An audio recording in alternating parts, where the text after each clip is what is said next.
Hi guys, welcome back. If you're new here, I'm Manas Vasandani. I have a brother, Meet Vasandani, and together we make easy financial videos that are beginner friendly and just simple to understand.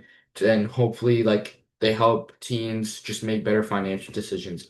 Today we're talking about good debt versus bad debt. All right, so to start off, not all debt is created equally. Some debt can actually make you richer, and some debt can wreck your finances. So which is which? By the end of this video, you'll be able to look at any debt and know exactly which side it falls on.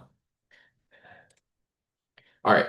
So first, quick definition. Debt is just money you borrow that you have to pay back, usually with interest on top. But here's the thing. The real question isn't is debt bad? It's what is the debt actually doing for me? That one question is how you tell good debt from bad debt. So let's break both those sides down. All right, so let's start with good debt. Good debt grows your income or your net worth over time. It usually comes with lower interest rates and it's attached to something that goes up in value, an asset or a skill. A student loan for a high demand career, that's good debt. It increases your future earning power. A mortgage on a home, good debt. You're building equity in something that generally appreciates. Home values generally go up, but sometimes in rare cases they do go down, but that's rare. So it's still called a good debt.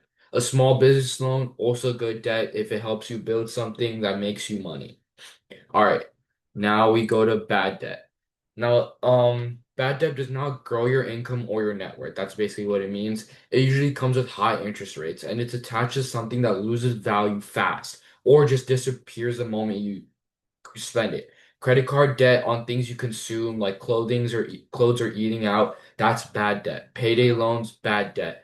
Often with insanely high interest. Financing something you can't actually afford just to have it, also bad debt.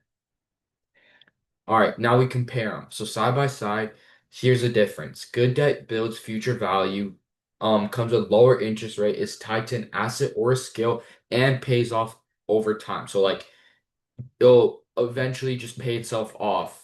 Yeah, basically, yeah. And bad debt loses value fast, comes with higher interest rates, is tied to consumption, and costs you over time. Same word, debt, but two totally different outcomes depending on what it's attached to. All right, so quick question. You take out a loan for a car you need to get to work, but the car loses value every year you own it. Is it good debt, bad debt, or somewhere in between? And feel free to answer in the comments. And I just want to see if y'all understand the topic, basically. All right. So here's the takeaway. Good debt builds you up, bad debt drags you down. So before you borrow money for anything, ask yourself one question. Will this make me more money later or just cost me more money later? That one question changes everything about how you use debt for the rest of your life. But it's also important to understand some bad debts are necessary. So you a lot of people just use credit cards to pay things off. Like that's a debt you need to take because a lot of people don't like debit cards and you just take credit card to spend money obviously. So if this helped, like the video and subscribe. We're making more beginner finance lessons just like this. And again, this is a really simple topic for your base of understanding and hopefully you just make better decisions later on. Thank you for listening.